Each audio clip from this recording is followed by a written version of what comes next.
All right, everybody, welcome back into cherry picking today's video. Fantasy hockey mailbag for the last week of the fantasy hockey season, week 24. Believe that is the last for everyone, championship week.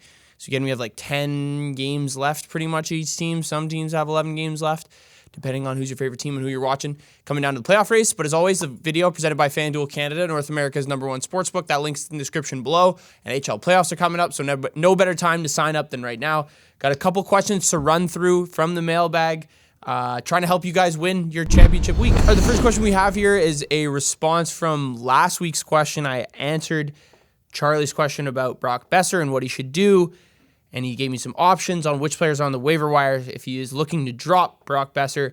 So the top point players on my waiver wire are Zetterlund, Coyle, Dorofeyev, McMichael, and Schmaltz. Top D are Farivari, Larson, Schneider, Pulak, Ceci, and then the top goalies are Sorokin, Montembeault, Dostal, Allen, Skinner, and Binnington. So Brock Boeser over his last 6 games, is 5 goals and 1 assist. The Canucks seem like they're getting into a little bit of a groove here after everyone kind of wrote them off. So I don't know if I'd necessarily be going to drop Brock Boeser super quickly. The one person that kind of stands out and that I would pick up amongst this group is Dorofeyev. I think he would be a good pickup playing on that first power play. Seems like he's found his place on that second line as well. He has 4 goals in his last 5 games. And if you're looking at championship week, he plays 4 games. A lot of these other players do not.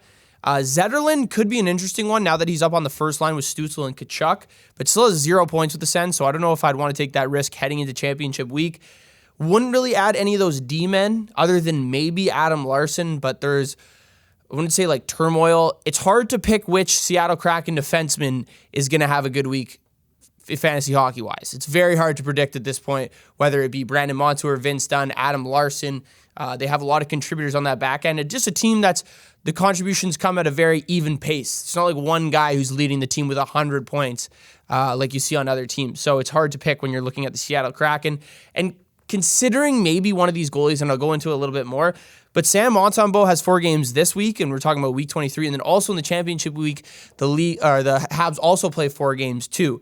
Out of those goalies, I don't know if there's any other ones that Sorokin, obviously a good one, but looking at the goalies that are also on your waiver wire, I'm assuming you have a really good set of goaltenders, considering Sorokin, Montembeault, and even Binnington, Dostal being one as well, are all on your waiver wire. So I don't think I'd really want to mess with your goalies much. I think if you're dropping a forward at this point, I think Dorofeyev would be the one guy you'd have to look at, but I'd still be cautious with dropping Brock Boeser at this point. All right, the next question we have. I'm on bye this week, but I noticed Demko is back. Should I consider dropping Lankinen for a streamer spot before next week?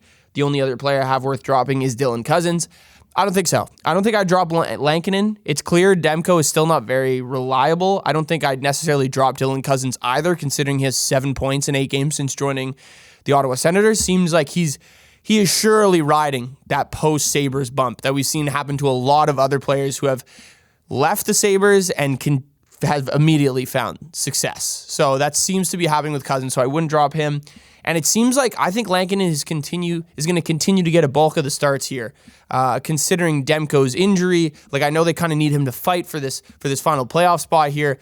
But if you're dropping Lankinen just to pick up Demko, I think that's very counterintuitive. I think Lankinen will still get a bulk of the starts and still prove to be playing a little bit better. Sure, he won his last start in his first start back in the month of March, but he allowed 3 goals and he had a save percentage below 900. So it's not like he's playing spectacular or the Demko we saw last year, unfortunately. All right, so this is we have 2 questions here. The guys have a bye week for week 23, so my semis start week 24. Question 1. Tuesday, busy night. I have 5 Ds, can only fit 4. Should I swap Wallman for a streamer? If getting rid of Wallman is feasible and you're confident enough in your D core currently, because the Wallman and the Oilers are playing Vegas, but they also play San Jose after that, and then they also play LA after that. Kind of a tough decision, but it doesn't really seem like Wallman has progressed a ton since joining the Oilers. It seemed like an interesting addition to me. It seemed like they would try to go for an addition like the Leafs did with someone like Brandon Carlo, but instead they went with a more offensive add in Jake Wallman, and doesn't really seem to be playing out. He's playing on the third pair. He's not drawing a ton of power play time. But after Tuesday, if you're looking at the second question here, he snagged Stamkos for Monday and Tuesday. Would you swap Stamkos out for Lehkonen or Nelson or Drouin? After Tuesday, yeah, I definitely would. If I had to pick up one, if you're looking at someone on Colorado, out of those three that you listed, Jonathan Drouin, Brock Nelson, and Arturi Lehkonen, I think you have to go with Jonathan Drouin just because of where he's playing in the lineup right now. And by the time next week, this could have swapped because they change these lines all the time, especially the top six and who's playing with McKinnon. But I would go with Drouin because he's playing on that first line with Nichushkin and Nate McKinnon, and he's also playing on that first power play, a spot Nelson nor Lehkonen are on right now either. They're on the second power play and also playing on the second line as well. So I think I would have to go with Drouin, and it seems like a smart decision to kind of play Stamkos for those Monday, Tuesday games with the Preds playing back-to-back, and then drop him off and ride the Colorado Avalanche set of games for the rest of that week. Very smart decision. All right, another question here from Million Fish, always dropping some good questions on the channel. I'm wondering if I should drop Wallman and Dunn for the playoffs next week. So my defensive core consists currently of Sanderson, Luke Hughes, Dunn, Wallman. Dunn seems to have gone cold. Wallman is a third pair. I'm wondering if I should drop Wallman and Dunn for the playoffs next week. Guys available are Fowler and Falk. Both of those guys are hot right now. And then you have Gostisbehere, Levchinov, Shea, or maybe a D-man who plays 3 games early like CC, Lyubushkin, Dylan to cover peripherals.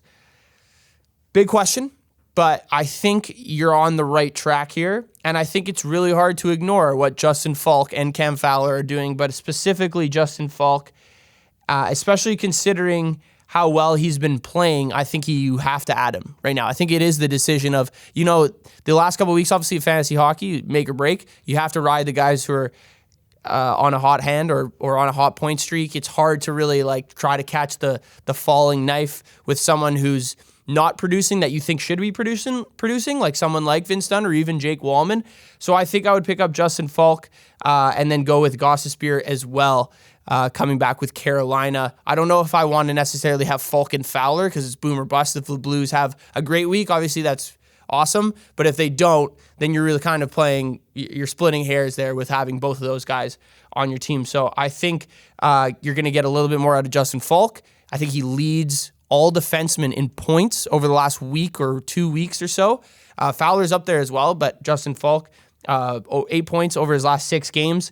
And then I know the strategy of you trying to pick up someone for those first 3 games or first 3 days of the week. Don't know if that's necessarily a winning strategy. Like the guys are going to be picking up that you listed, like CC, Brodin, Sherratt, Edmondson, Dylan, Pesce, Myers, Marino. Like not really anyone I think that will make a noticeable difference for those 3 days. I think it's better to solidify yourself with Justin Falk and a guy like Shane Gostisbehere. All right, our next question, who's the best goalie to own for week 24? The 2 goalies that I kind of picked out for week 24, championship week for most, semifinal week for some, apparently. Mackenzie Blackwood, the Colorado Avalanche, play 4 games in week 24 against the Flames, the Blackhawks, the Blue Jackets, and the Blues. So those are all very positive matchups for the Avalanche. All games they should win. All games they should win the shot attempt battle and the offensive battle in terms of scoring goals, other than maybe against the Blue Jackets and a pesky Blues team that they seem to struggle with sometimes, but I think Blackwood is definitely a good option there. He hasn't been playing his greatest in the month of March. He has an 895 save percentage and a 273 goals against. He was definitely playing a lot better before that, I would say, but still 3-1-1 in the month of March. So he's still getting those wins.